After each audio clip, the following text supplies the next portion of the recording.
L'anime commence par montrer un professeur masculin expliquant au Major Humingba une ancienne relique appelée Megiddo Flamme, en forme de boule. Le Major s'est alors approché de la flamme Megiddo, et soudain l'ancienne relique a flotté et a émis une lumière brillante qui a illuminé toute la pièce du vaisseau spatial. Au même moment, les étoiles ondulaient dans le ciel.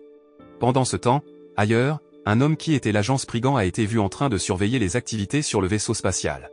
D'autre part, d'autres agents sur un vaisseau spatial ont obtenu un rapport sur l'emplacement des cibles et ont informé Spriggan. En entendant cela, Spriggan a également dit à son commandant qu'il était prêt à mener à bien sa mission pour sécuriser la flamme de Megiddo et vaincre les cibles. En ce qui concerne le vaisseau spatial où se trouvait le Major, le professeur et ses assistants ont été vus suppliant le Major d'arrêter le projet Megiddo Flamme parce qu'il était considéré comme trop dangereux. Mais le Major a refusé d'arrêter le projet et a alors ordonné à ses hommes de les tuer car ils étaient considérés comme ayant défié ses ordres. Le Major a ensuite demandé au professeur d'activer la flamme Megiddo tout en le menaçant en pointant une arme sur le professeur. Après que le professeur ait activé la flamme Megiddo, le Major l'a immédiatement tué. Ailleurs, Spriggan a été vu en train d'attaquer les soldats un par un. Il a reçu un rapport de son équipe selon lequel la flamme Megiddo déforme l'espace pour créer une lentille géante dans le ciel qui recueille la lumière du soleil pour créer des températures par centaines de milliers, ce qui peut faire brûler la Terre au lever du soleil. Spriggan n'avait que 30 minutes avant l'aube pour désactiver la flamme Megiddo.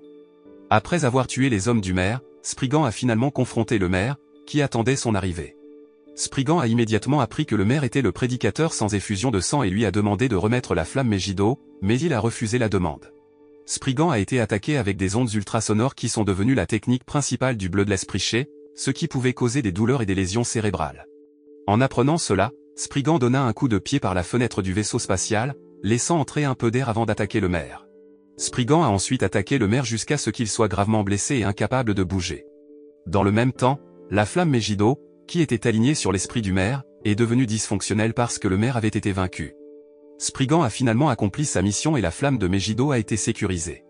La scène change ensuite et explique brièvement une ancienne civilisation connue pour sa technologie de pointe qui régnait autrefois sur la Terre et a été détruite par son utilisation abusive. Ils ont laissé des messages aux générations futures sous la forme de plaques de messages indestructibles écrites en hébreu ancien, les informant que s'ils ne pouvaient pas trouver un bon usage pour leur création, elles devaient être détruites. Divers paramilitaires, armées nationales et forces armées privées ont commencé à rechercher secrètement ces mystérieux artefacts à utiliser pour leurs propres biens et contre leurs ennemis. D'autre part, la société Arkham et sa branche militaire, l'armée privée Arkham, tentent d'empêcher ces forces de se détruire avec leurs agents secrets d'élite connus sous le nom de Spriggan. Ailleurs, un homme prétendant être un envoyé de l'Arkham a été vu en train de rencontrer une jeune professeure nommée Ri Yamabishi à l'aéroport. Alors que Ri se promenait avec l'homme, elle reçut soudain un appel de l'Arkham l'informant que leur messager arriverait en retard pour venir la chercher. Au même moment, un homme coiffé d'un chapeau apparaît soudainement derrière Ri et pointe une arme en menaçant de la tuer si elle les signale à l'Arkham. Les deux hommes ont ensuite emmené Ri dans la voiture et l'ont retenue captive. Alors qu'ils étaient sur le point de partir, un agent masculin Spriggan de l'Arkham s'est présenté et a arrêté la voiture. L'un des hommes a tiré sur Spriggan, mais le tir n'a pas fonctionné sur lui, et Spriggan a alors contre-attaqué et vaincu l'homme. Spriggan a également réussi à abattre l'homme au chapeau et à le désarmer. Après cela, Spriggan a libéré Ri et lui a expliqué que les hommes qui voulaient la kidnapper étaient les agents de la CIA qui pensaient que Ri était le linguiste de génie chargé d'analyser les ruines au Japon envoyé par l'université Carnell. En entendant cela, Ri s'est inquiété pour sa sécurité, mais Spriggan lui a assuré qu'il la protégerait toujours. Pendant ce temps, les agents de la CIA qui étaient sur le point de kidnapper Ri ont été brutalement tués par un homme nommé Kwashi Moroha. Peu de temps après, un homme est apparu à l'endroit et a dit à Moroha qu'ils avaient besoin de Ri pour ressusciter le sanctuaire du feu. Ailleurs, Ri rencontre enfin le chef de l'Arkham, un dénommé Yamamoto, qui s'excuse auprès d'elle car elle a failli être kidnappée car le messager a tardé à venir la chercher. Ri ne semble pas s'en soucier et demande ensuite des informations sur un jeune homme nommé Uomine. Yamamoto dit à Ri qu'il n'a aucune information sur Uomine. Ri se rend ensuite dans sa chambre d'hôtel et regarde une photo d'elle avec Uomine quand ils étaient enfants. Peu de temps après, Spriggan est venu à Ri et a demandé pourquoi elle cherchait Uomine. Ri a expliqué qu'elle était orpheline et qu'elle n'avait pas de parents. Après la mort de ses parents, elle a vécu dans un orphelinat jusqu'à ce qu'une famille des États-Unis l'adopte. Pendant son séjour à l'orphelinat, Uomine était le seul ami qu'elle avait, alors Ri avait hâte de le rencontrer quand elle était au Japon. En entendant cela, Spriggan a demandé à Ri de terminer sa tâche dans les 4 jours. Après cela, il chercherait Uomine. Spriggan a ajouté que pendant son séjour au Japon, il serait le deuxième ami de Ri. Le lendemain, Yamamoto a expliqué à Ri les ruines antiques trouvées dans les contreforts du mont Fuji qui étaient liées aux civilisations anciennes. De plus, Yamamoto a expliqué que son équipe avait obtenu des informations intéressantes en menant des études géologiques sur le mont Fuji et avait trouvé des écritures anciennes considérées comme des écritures divines sur les ruines. Ri traduira l'ancienne écriture. Après avoir écouté l'explication, Ri a semblé excitée quand elle a dit qu'elle traduirait l'ancienne écriture. Pourtant, Ri avait du mal à faire son travail car elle avait besoin de plus d'informations pour traduire l'ancienne écriture. Quand elle est revenue à l'hôtel, Ri a été choquée de trouver un cadavre dans sa chambre. Elle a immédiatement couru pour se sauver lorsqu'un fantassin mécanique a tenté de l'attraper. Peu de temps après, Spriggan est finalement arrivé sur place pour sauver Ri. Spriggan a immédiatement attaqué le soldat et l'a jeté à l'extérieur du bâtiment de l'hôtel. Sachant qu'à l'extérieur de l'hôtel se trouvait une escouade de soldats d'infanterie mèche, Spriggan a immédiatement activé la combinaison musculaire blindée pour leur faire face. Peu de temps après, Moroha est apparu et s'est présenté comme un agent du KGB à Spriggan tout en disant qu'il voulait que l'Arkham renonce à faire des recherches sur le sanctuaire du feu. Spriggan ne semblait pas au courant de la recherche, mais Moroha hésitait à entrer dans les détails. Moroha a ensuite attaqué Spriggan avec l'art secret de sa famille, la bête du vent, et a semblé surpris de constater que Spriggan pouvait vaincre la technique. Moroha décide alors de quitter les lieux et menace de kidnapper Ri de l'Arkham. Le lendemain, Ri et Spriggan se sont finalement rendus aux ruines du mont Fuji en hélicoptère. Sur le chemin, Spriggan, parlant à Yamamoto au téléphone, semblait fâché que le KGB visait également Ri. En entendant cela, Ri demande à Spriggan de ne pas s'inquiéter car elle a presque fini de traduire l'ancien script en ruine. Elle dit qu'elle doit traduire l'ancien script dès que possible car davantage de personnes pourraient mourir. Un missile a été lancé bientôt pour abattre l'hélicoptère dans lequel il voyageait. Spriggan se précipite pour sauver Ri et saute de l'hélicoptère à l'aide d'un parachute. Ailleurs, Moroha et plusieurs autres agents du KGB sont vus qui se sont avérés être les cerveaux derrière l'attaque parce qu'ils prévoyaient de piéger Ri et Spriggan dans la forêt. Spriggan contacte les gardes Arkham dans la forêt et les exhorte à envoyer de l'aide dès que possible. D'un autre côté, Ri avait l'air effrayé et ne comprenait pas pourquoi les gens voulaient tellement les ruines antiques qu'ils s'entretuaient. Spriggan a ensuite demandé à Ri si les ruines antiques avaient le pouvoir de contrôler le monde, il était donc naturel qu'ils s'entretuent pour obtenir les ruines antiques. Spriggan a ensuite donné une plaque de message indestructible à Ri et a expliqué un peu une ancienne civilisation connue pour sa technologie de pointe et qui régnait autrefois sur la Terre. Spriggan a alors demandé à Ri de se cacher dans un trou, pendant qu'ils vaincraient leurs ennemis et a promis de revenir bientôt pour la protéger. Après avoir vaincu plusieurs soldats, Spriggan a affronté leur capitaine, Viktor Stolov, qui était immunisé contre les balles. Dans le même temps, Moroha a réussi à découvrir l'emplacement de Ri et l'a amené au Shrine of Fire, tandis que Spriggan a été submergé par Viktor, qui pouvait se guérir rapidement. Dans le sanctuaire de feu, Moroha demande à Ri de lire l'ancien script et de réveiller le serpent de flamme, car Moroha a l'intention de gouverner le monde après avoir obtenu le pouvoir du serpent de flamme. Mais Ri a refusé d'exécuter les ordres de Moroha et ne les a pas lus.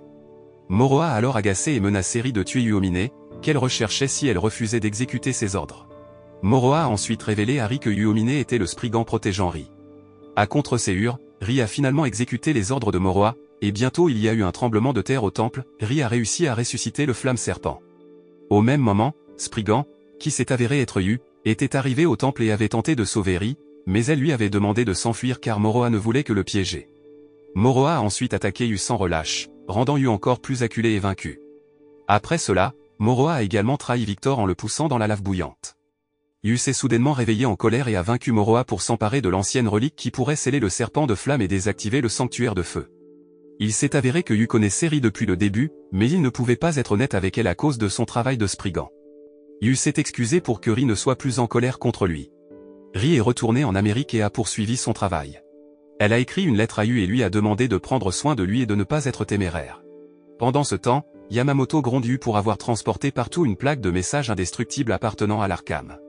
Yu explique que la plaque est comme un talisman pour lui lorsqu'il se bat. Yu se souvient alors de son passé avec Ri à l'orphelinat. Quelques jours plus tard, Yu, qui était dans sa classe, s'est endormi pendant les heures de classe, mettant son professeur en colère. La camarade de classe de Yu, une fille nommée Atsuo, l'a alors grondé parce qu'il séchait souvent l'école et dormait toujours pendant les heures de classe. Atsuo a également demandé à sa sœur jumelle, Kaguo, de conseiller Yu sur son attitude paresseuse, mais Yu ne semblait pas s'en soucier beaucoup. Yu reçut alors un message de l'Arkham concernant sa prochaine mission et dit à Atsuo qu'il ne pourrait pas venir à l'école demain à cause d'une affaire importante. Atsuo, qui a entendu cela, s'est alors mis en colère et a dit que Yu pouvait rester en classe parce qu'il n'arrêtait pas de sécher les cours. La prochaine mission de Yu est d'aller au mont Arara en Turquie pour protéger une ancienne relique supposée être l'arche de Noé. Chose. Yamamoto a chargé Yu de protéger l'équipe d'enquête Arkham, et s'il est prouvé que l'arche de Noé est une relique ancienne dangereuse, alors Yu doit la sceller ou la détruire. Ailleurs, un officier militaire américain de haut rang a dit à ses soldats que l'Arkham avait envoyé Yu pour protéger l'Arche de Noé et leur équipe d'enquête. L'officier militaire a envoyé le peloton de machinés ou des mercenaires pour affronter Yu. Pendant ce temps, Yu est finalement arrivé au mont Arara et a rencontré le professeur Maisel, qui lui a donné une nouvelle arme en orichalque.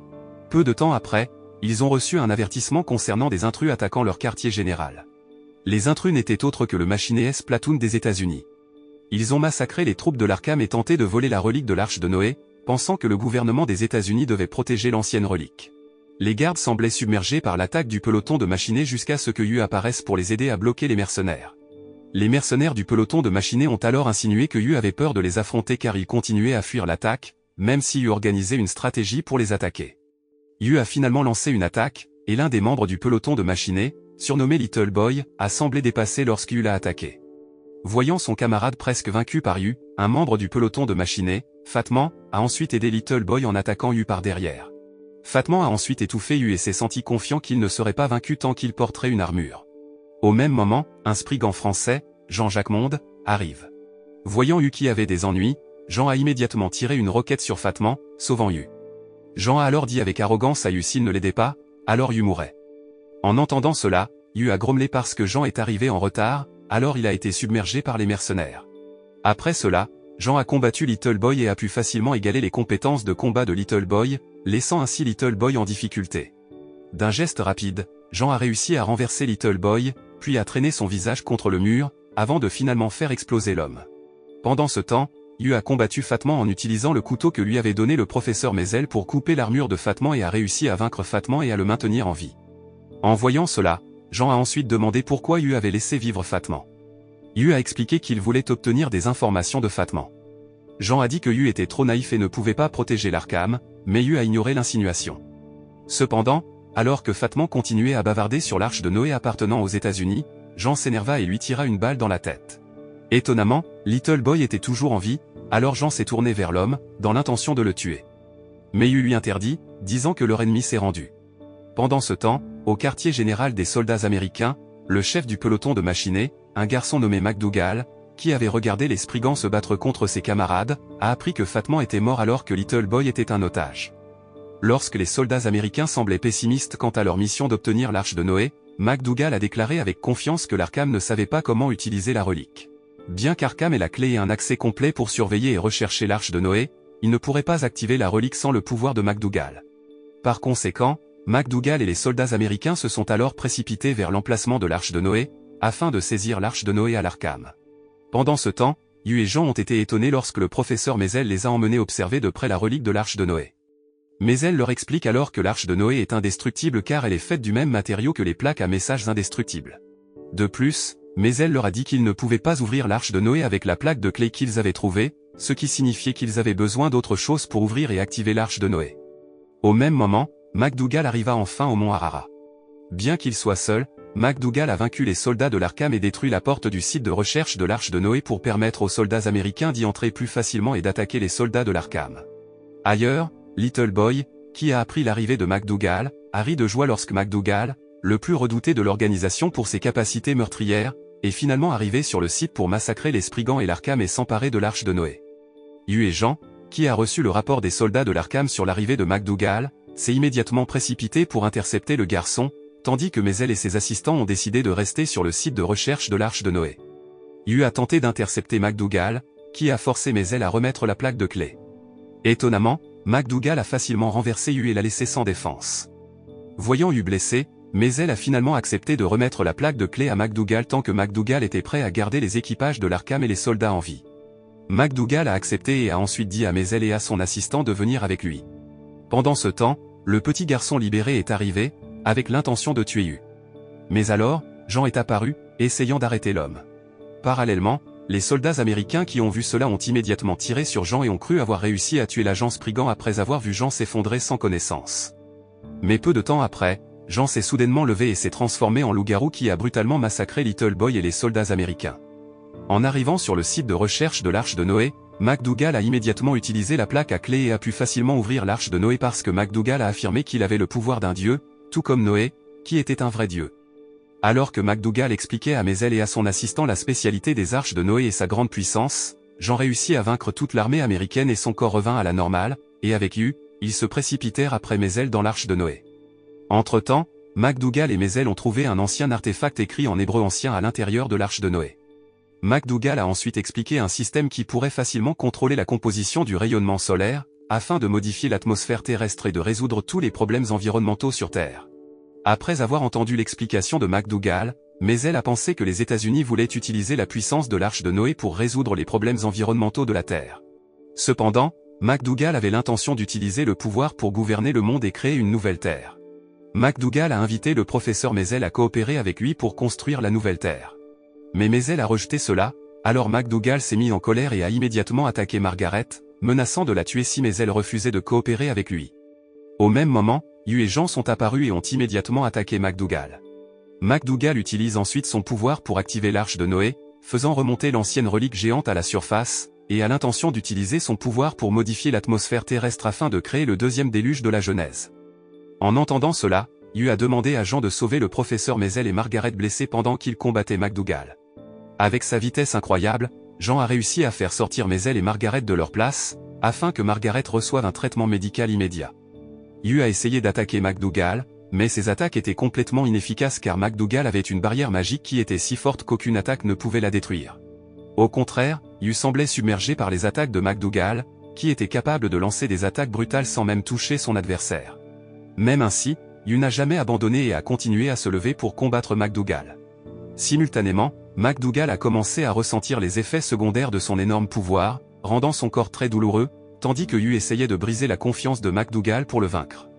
Yu a finalement réussi à briser sa barrière magique et à vaincre MacDougall. Lorsque Yu était sur le point d'emmener MacDougall loin de l'endroit, MacDougall a soudainement utilisé son pouvoir pour activer le mode de destruction de l'arche de Noé, car il avait l'intention de se détruire avec l'arche de Noé. Maisel et les autres qui étaient à l'extérieur ont regardé l'arche de Noé s'effondrer lentement, tandis que Jean a été vu en train d'essayer de sauver Yu, qui était toujours pris au piège à l'intérieur de l'arche de Noé. L'a vu plusieurs fois. Yu a ensuite dit que l'opinion de Jean sur le fait qu'il était très naïf était un fait. Jean a ensuite répondu en disant que Yu était en effet une personne naïve mais honnêtement, c'était quelque chose qu'il aimait vraiment chez Yu. Jean et Yu ont finalement réussi à sortir des ruines de l'arche de Noé et ont été accueillis avec une grande joie par Maisel et les autres. Quelque temps plus tard, l'équipe Cooper a contacté leur quartier général pour demander les coordonnées de l'emplacement alors qu'ils continuaient à marcher dans la forêt. On leur a alors dit qu'ils étaient aux mauvaises coordonnées et qu'ils devaient partir immédiatement. Cependant, lorsque le chef d'équipe a tenté de demander des explications supplémentaires, leur communication a été soudainement coupée et, au même moment, l'un des membres de l'équipe Cooper était possédé par un démon et a attaqué les autres membres de l'équipe. Peu de temps après, un nuage noir a attaqué l'équipe Cooper et les a tous massacrés. La scène bascule alors et montre Yu, qui est arrivé en Inde pour mener à bien sa mission. En explorant une grotte, Yu trouve une ancienne statue et suppose qu'un piège a été placé à cet endroit qui s'activera si l'ancienne statue est retirée de sa place. Au même moment, une fille nommée Yoshino Sommet est apparue d'en haut et a immédiatement pris l'ancienne statue et activé accidentellement le piège à cet endroit. Yu et Yoshino ont immédiatement couru pour sauver leur vie tandis que l'endroit commençait lentement à s'effondrer. Ils s'en sont finalement sortis avant que l'endroit ne soit détruit. Yoshino, un pilleur de tombes, a supposé que Yu voulait prendre l'ancienne statue qui était aussi sa cible. Mais Yu a nié cela parce qu'il se dirigeait en fait vers la forêt sans retour. Sachant que la forêt sans retour était sacrée, Yoshino a décidé d'aller avec Yu, dans l'espoir de trouver les objets rares qui avaient beaucoup de valeur dans la forêt. Pendant ce temps, Yu, qui a reçu pour mission de trouver le nectar mythique de l'immortalité appelé Soma dans la forêt sans retour, se souvient que Yamamoto l'a averti de ne pas aller trop loin dans la forêt, car l'équipe Cooper aurait disparu dans la forêt il y a quelques jours. Après s'être enfoncés plus profondément dans la forêt sans retour, Yu et Yoshino ont réalisé qu'ils étaient perdus et, au même moment, un groupe de soldats les a attaqués. Yu et Yoshino ont réussi à paralyser les soldats, mais de manière inattendue, ils ont pu revivre comme s'ils étaient des morts vivants. Comme les soldats ne pouvaient pas être vaincus avec des fusils, Yoshino a lancé des grenades pour les faire exploser. Yu a ensuite examiné les corps des soldats et a découvert qu'ils étaient le Trident. Yu a entendu parler du Trident, des mercenaires recrutés par 3 grandes entreprises de 3 superpuissances. Sachant que le Trident a déployé de nombreux soldats dans la forêt, Yu a supposé que le Trident visait également Soma. Yu et Yoshino ont ensuite poursuivi leur voyage et ont trouvé le camp Trident, qui contenait les corps de plusieurs soldats Trident. Yu était convaincu que le Trident visait Soma après avoir trouvé des informations sur un poème épique indien qui raconte l'histoire d'un grand roi exilé dans une forêt avec son épouse. L'épopée mentionne que le démon a kidnappé l'épouse du roi, alors le roi est devenu très en colère et a ensuite maudit les esprits de la forêt jusqu'à ce que finalement, la forêt soit connue sous le nom de forêt maudite. Peu de temps après, Yoshino a été soudainement attaqué par l'un des soldats qui s'est transformé en démon. Yu a attaqué le démon avec un couteau pendant que Yoshino tentait de se libérer de l'emprise du démon, réussissant finalement à saisir une grenade et à la lancer sur le démon. En fuyant l'endroit, ils ont rencontré un soldat trident et ont vu que l'homme était possédé par l'esprit maudit qui l'a transformé en démon. Sachant que le démon était immunisé contre les armes à feu, Yu a également utilisé son pouvoir psychique et a finalement réussi à détruire l'esprit maudit. Voyant la figure très effrayante de l'esprit maudit, Yoshino devient soudainement effrayé et demande une explication à Yu sur sa mission. Yu a finalement révélé que sa mission était de trouver le Saint Graal, le nectar mythique de l'immortalité connu sous le nom de Soma dans la littérature indienne. Quelques instants plus tard, Yu s'est rendu compte que quelqu'un écoutait leur conversation et lui a dit de sortir. Peu de temps après, un homme nommé Iwao Akatsuki est apparu et s'est présenté comme le chef du Trident en mission pour trouver Soma. Sachant que les soldats ont été tués, Akatsuki demande à Yu et Yoshino de coopérer avec lui afin qu'ils puissent sortir de la forêt sans retour. Cependant, Yu, qui considérait l'Akatsuki comme un ennemi parce que l'Arkham et le Trident se battaient pour le contrôle des artefacts déplacés, a refusé l'offre d'Akatsuki de coopérer. Ils se sont ensuite engagés dans une bataille et Yu s'est rendu compte qu'Akatsuki portait une armure en orichalque, donc Yu n'a pas pu égaler Akatsuki dont la force a considérablement augmenté à cause de l'armure. D'autre part, Yoshino, qui se rend compte que les soldats possédés par les esprits maudits s'approchent d'eux, tire sur les deux hommes, leur disant d'arrêter de se battre et de faire face à une menace plus dangereuse. Voyant cela, Akatsuki et Yu ont combattu les soldats possédés, les battant finalement. Après cela, Yu et Yoshino ont décidé de coopérer avec Akatsuki pour échapper à la forêt sans retour. Yu et les autres ont ensuite traversé la forêt toute la journée, mais étrangement, ils revenaient toujours à l'endroit que Yu avait marqué auparavant. La nuit, les trois ont choisi de se reposer et de partager de la nourriture. Parce que Yu et Akatsuki n'arrêtaient pas de se disputer pour des choses insignifiantes, Yoshino s'énerva parce qu'ils étaient trop bruyants pour qu'elle ne puisse pas dormir. Les deux hommes cessèrent alors leur querelle. Yu a ensuite demandé au plan ce que ferait le Trident s'il parvenait à obtenir Soma. Akatsuki répondit qu'il ne connaissait pas leur raisonnement. Mais si le Trident prévoyait de créer les soldats immortels comme Yu le supposait, Akatsuki a choisi d'annuler sa mission car la vie sans mort n'était pas amusante pour lui. Ils ont ensuite poursuivi leur voyage et ont trouvé la momie d'un moine bouddhiste décédé après avoir médité dans la forêt. En apprenant cela, Yu a ensuite demandé à Yoshino d'effectuer un rituel d'invocation. Peu de temps après, l'esprit du moine a alors possédé le corps de Yoshino. Yu et Akatsuki demandent alors comment sortir de la forêt sans retour, mais le moine leur dit que personne ne peut s'échapper de la forêt à cause des ordres du roi. Le moine explique alors qu'il est entré dans la forêt sans retour pour sceller Soma. De plus, le moine a révélé qu'il avait trouvé un texte secret contenant la formule pour faire Soma dans le temple.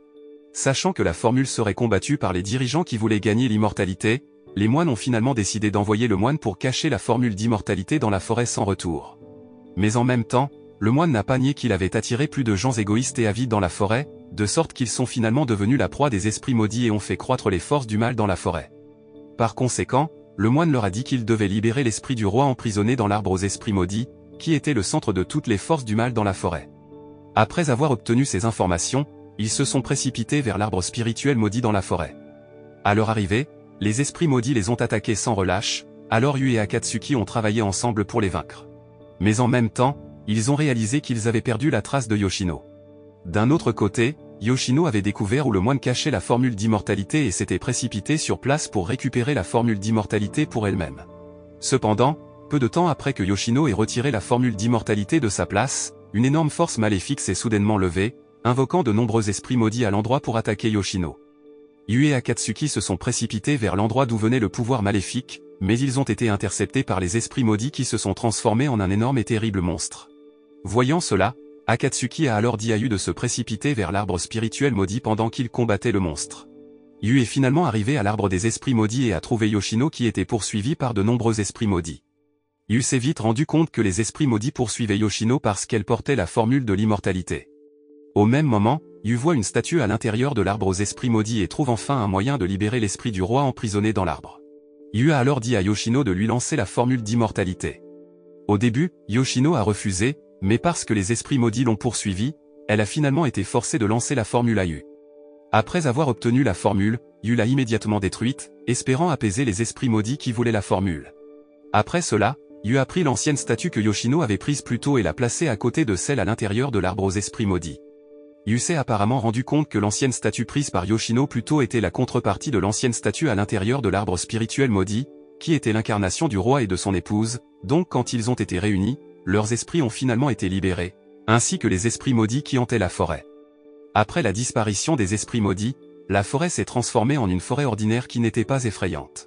Yoshino, qui voulait toujours la formule Soma, a attaqué Yu et a essayé de l'endormir. Yoshino a ensuite collecté tous les fragments de la formule de Soma, dans l'intention de les vendre et de gagner beaucoup d'argent. Mais de manière inattendue, Yu faisait seulement semblant de dormir pour tromper Yoshino. Yu s'est ensuite approché de Yoshino et lui a dit de lui remettre la formule Soma. Mais ensuite, Akatsuki est apparu et a ordonné à Yu de lui remettre les fragments de formule Soma. Yu essaie de défendre la formule Soma et se prépare à combattre l'Akatsuki. Akatsuki a ensuite déclaré qu'il ne s'agissait que d'outils utilisés par l'organisation et a demandé à Yu s'il faisait confiance à l'Arkham car un jour, l'Arkham pourrait utiliser les artefacts qu'ils avaient collectés pour gouverner le monde. En entendant cela, Yu a dit fermement qu'il anéantirait lui-même l'Arkham si l'Arkham s'écartait de sa mission.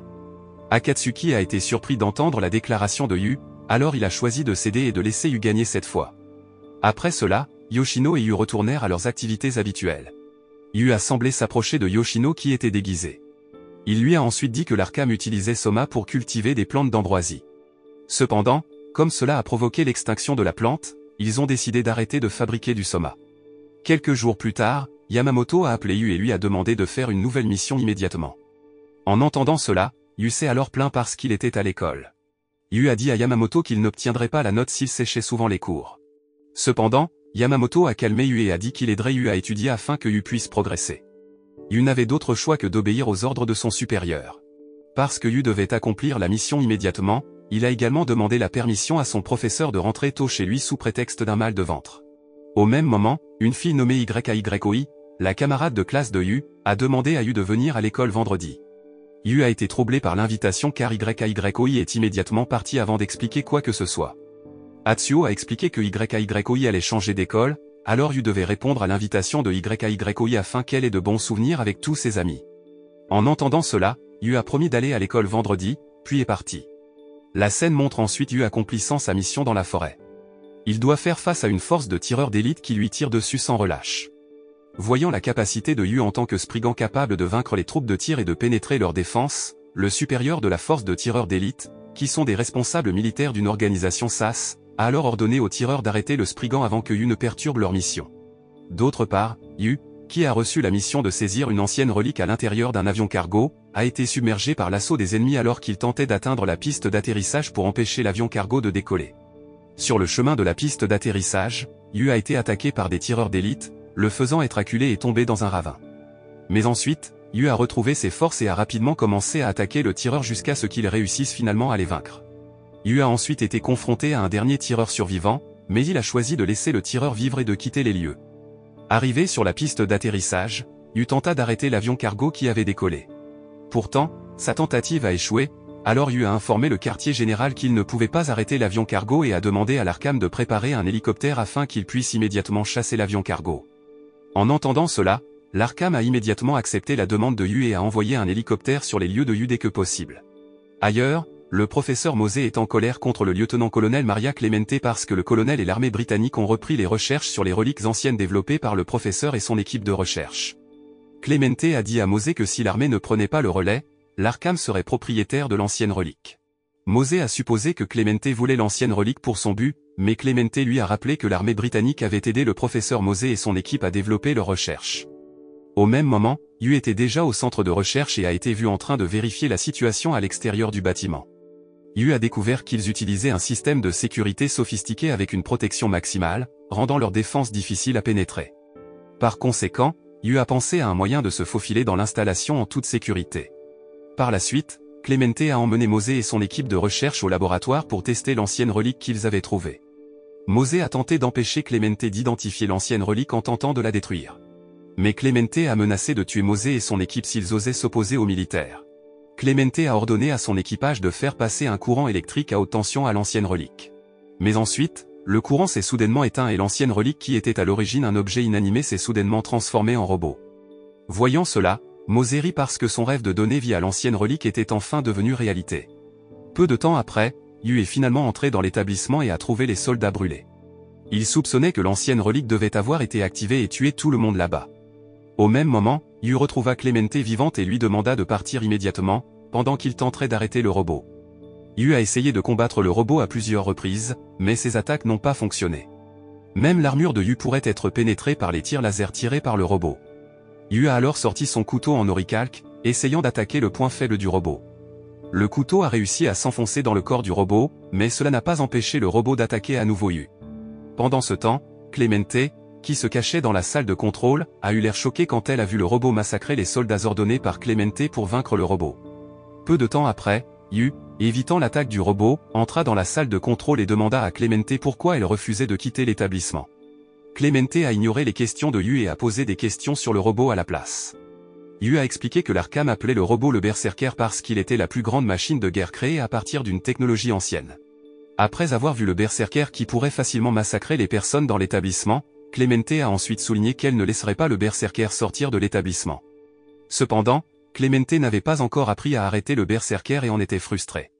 Yu a ensuite expliqué à Clemente que le Berserker avait un mode d'autodestruction très dangereux qui pouvait faire exploser l'installation. Par conséquent, ils ont dû l'arrêter immédiatement avant que le Berserker n'active le mode d'autodestruction. Yu a ensuite demandé à Clemente une carte de l'installation et a conçu un plan pour piéger le Berserker dans une pièce spéciale qui pourrait désactiver son arme laser. Clemente a semblé surprise après avoir appris le plan de Yu car elle pensait que le plan de Yu était très dangereux. Cependant, Yu a dit à Clemente qu'il n'avait que peu de temps et qu'il ne pensait qu'au moyen le plus rapide.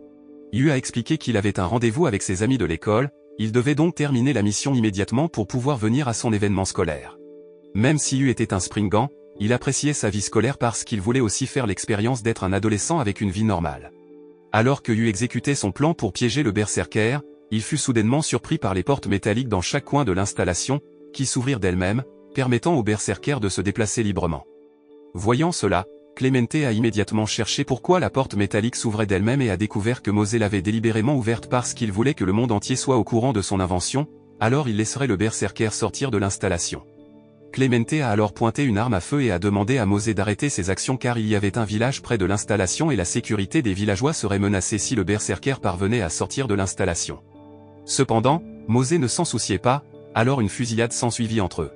D'un autre côté, Yu a essayé d'empêcher le Berserker de quitter l'établissement et a réussi à attirer le robot pour le suivre dans une pièce spéciale où il immobiliserait le robot.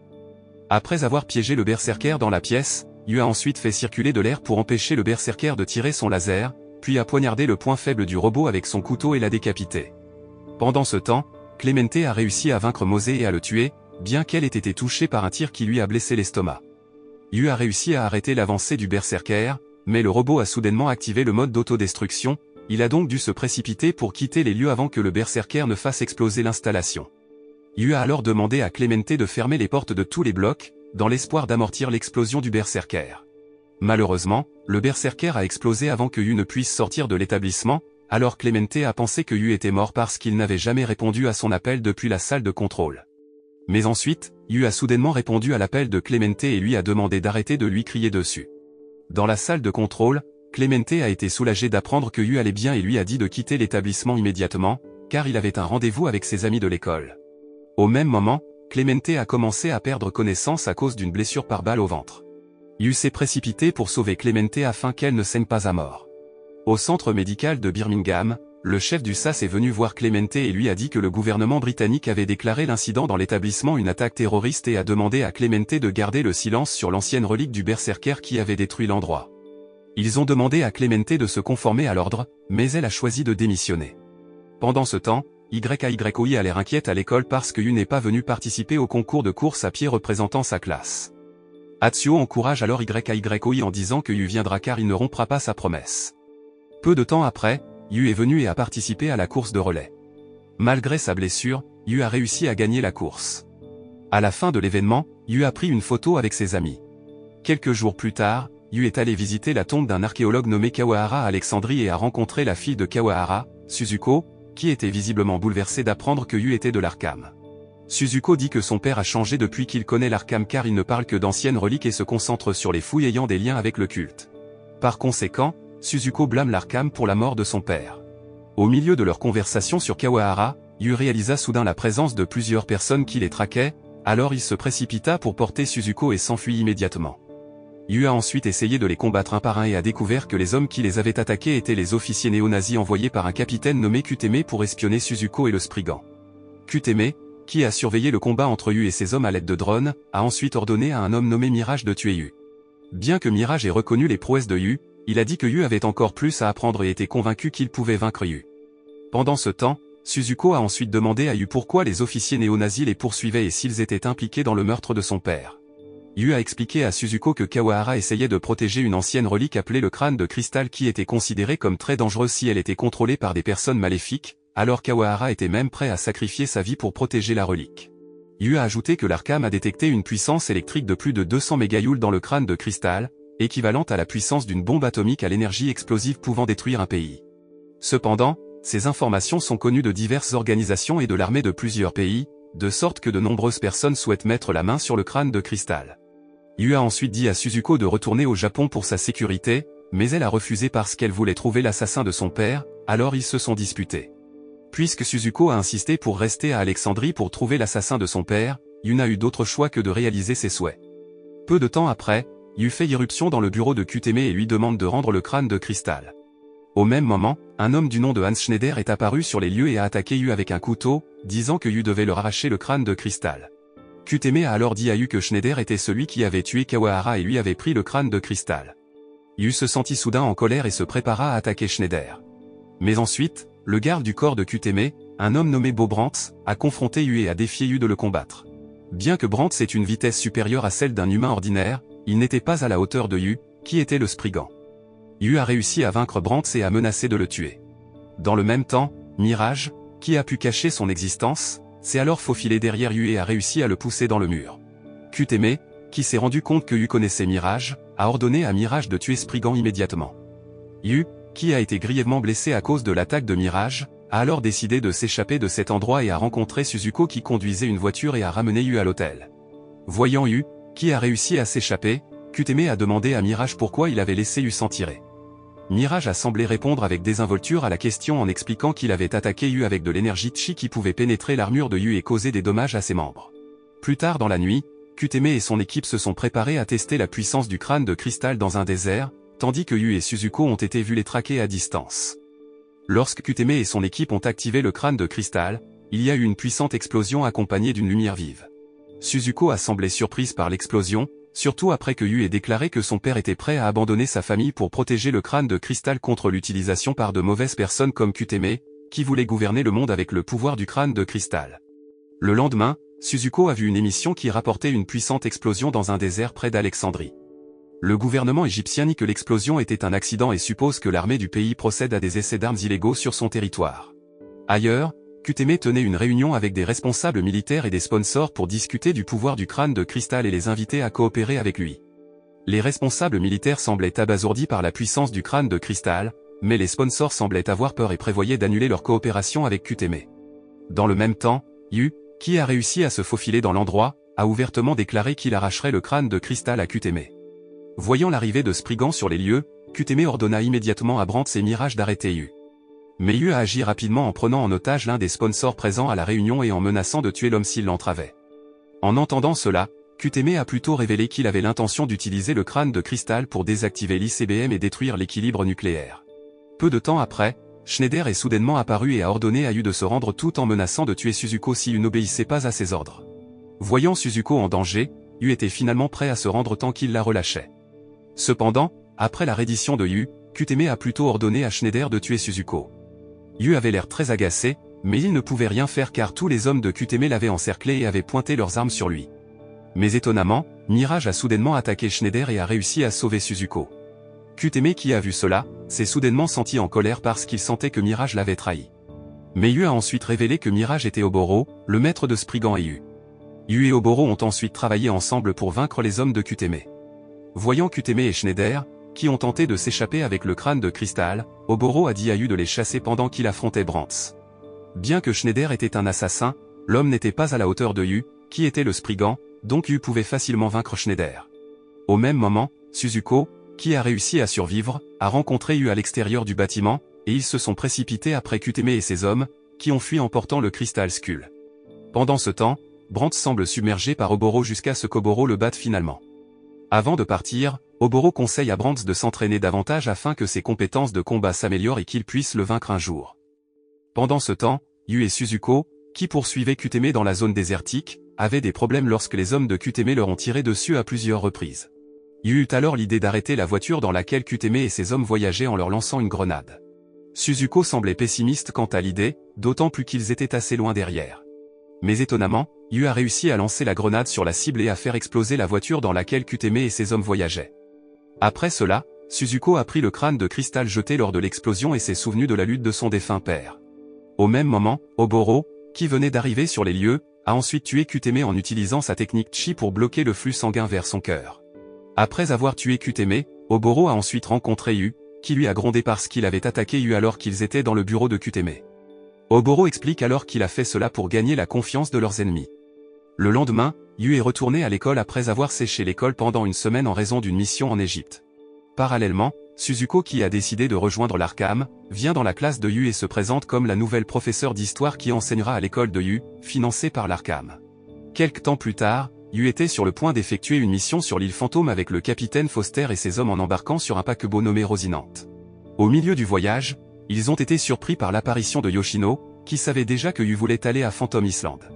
Yu a ensuite présenté Yoshino comme le voleur de tombes au capitaine Foster et a expliqué toutes les actions illégales que Yoshino avait commises pendant son travail. Yoshino a alors supplié le capitaine Foster de la laisser aller à Phantom Island. Apparemment étonné du courage de Yoshino, le capitaine Foster a finalement décidé de permettre à Yoshino de les accompagner sur l'île Fantôme tant qu'elle n'entrave pas leur mission. Pendant ce temps, un homme nommé Larry Markson, qui était en route vers l'île Fantôme, a reçu des informations de ses hommes sur le Rosinante piloté par le capitaine Foster et son équipe et sur la présence du Spriggan sur le navire. Larry semblait détendu à propos de l'information car il avait déjà prévu de l'anticiper. Plus tard dans la nuit, alors que Foster et ses équipages discutaient de l'île Fantôme avec Yu et Yoshino, l'un des membres d'équipage a soudainement signalé qu'il avait détecté une lumière au loin, qui a été identifiée comme un missile visant leur navire. Foster a ordonné à ses hommes de détruire le missile avec des armes laser. Dans le même temps, ils ont réussi à identifier le navire ennemi, qui s'est avéré être le croiseur Aegis de la 7e flotte de l'US Navy. Sur le navire Aegis, Markson, qui savait que leur première attaque avait échoué, ordonna à ses hommes de couler le Rosinante. Les membres d'équipage ont remis en question la décision de Markson de couler Rosinante et de détruire l'Arkham.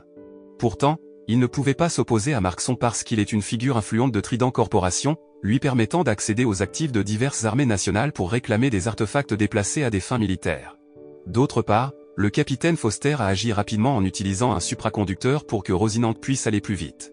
Markson, qui connaissait le plan d'évasion de Foster, ordonna à son équipage d'attaquer et de couler le Rosinante, de sorte qu'une bataille entre les deux navires technologiquement avancés était inévitable. Yu pouvait prédire que l'ennemi utiliserait des missiles aériens, il a donc immédiatement calculé le timing et la portée de tir. Grâce à l'ingéniosité de Yu, Foster et ses équipages ont finalement réussi à lancer une attaque contre le navire ennemi et ont provoqué l'incendie du navire. Foster a été étonné par l'offre intelligente de Yu le poste de capitaine du Rosinante, mais il a immédiatement refusé l'offre. Le lendemain, Foster et ses équipages ont poursuivi leur voyage vers l'île Fantôme et ont constaté que l'île avait été déformée, indiquant qu'ils se dirigeaient vers le bon endroit.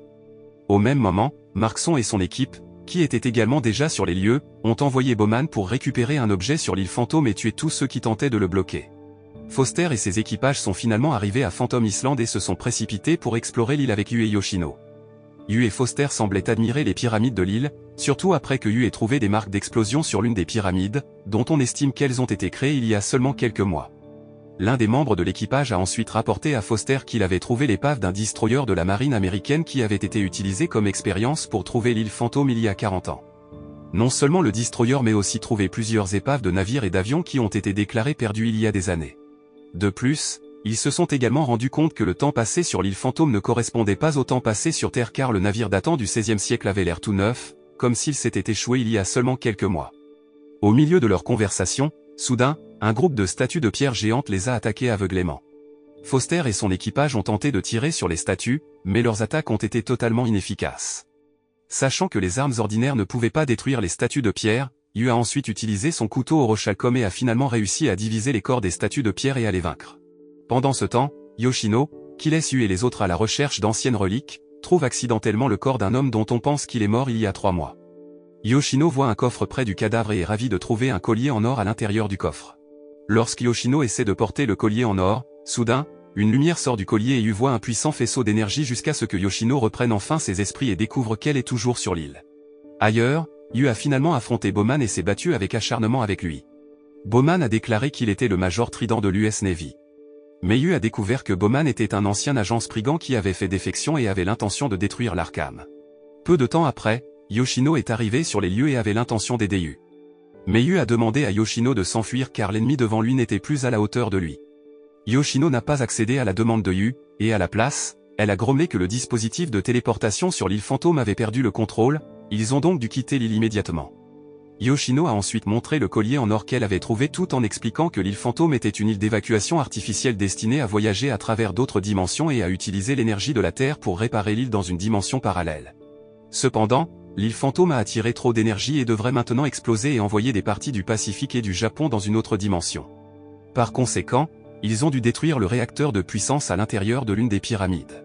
Après avoir écouté les explications de Yoshino, Bowman a finalement accepté de travailler ensemble pour sauver la vie de nombreuses personnes. Yu a l'idée de détruire la pyramide avec une bombe atomique sur l'un des avions échoués sur l'île et demande à Bowman de modifier le détonateur afin qu'il puisse être utilisé pour détruire la pyramide au bon moment. Yu a ensuite rappelé le bon vieux temps où Bowman était encore son instructeur à l'Arkham. Yu s'est souvenu de Bowman lui disant que Yu devait devenir un Spriggan fort, car Bowman avait l'intention de prendre sa retraite. Après avoir placé la bombe à retardement dans la pyramide, Bowman a soudainement attaqué Yoshino et avait l'intention de prendre le collier en or car la mission de Bowman était de remettre le collier à Markson. Voyant cela, Yu dit alors à Yoshino de remettre le collier à Bowman si elle veut vivre et lui dit de trouver Foster et son équipage et de leur dire de retourner à Rosinante pendant qu'il se bat contre Bowman immédiatement. Ailleurs, Foster et son équipe ont dû faire face à un nombre croissant de statues de pierre géantes.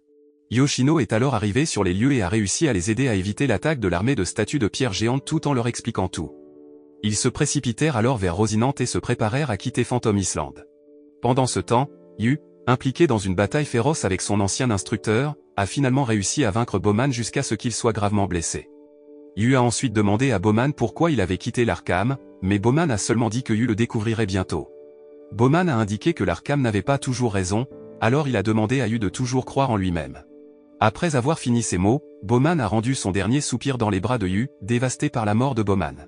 Au même moment, Yoshino est venu chercher Yu par un canot de sauvetage, et ils se sont précipités vers Rosinante. Avec la puissance du superconducteur, Rosinante pouvait accélérer et rester à l'écart de la zone de l'île fantôme. D'un autre côté, Markson s'est rendu compte que Bowman avait échoué dans sa mission car, à la fin, Bowman ne pourrait pas oublier Yu, son élève préféré. Sur le chemin du retour, Yu avait l'air déprimé, alors Foster a essayé de l'encourager en disant qu'il n'avait pas besoin de se blâmer parce que Bowman était celui qui voulait que toutes ces choses se produisent. L'anime se termine en montrant Yu gronder Yoshino pour avoir ramassé le collier en or. Cependant, Foster a défendu Yoshino et a déclaré qu'ils pouvaient tous survivre grâce aux actions de Yoshino. La morale que l'on peut tirer de cet anime est la sincérité d'un professeur prêt à se sacrifier pour voir ses élèves mieux réussir que lui.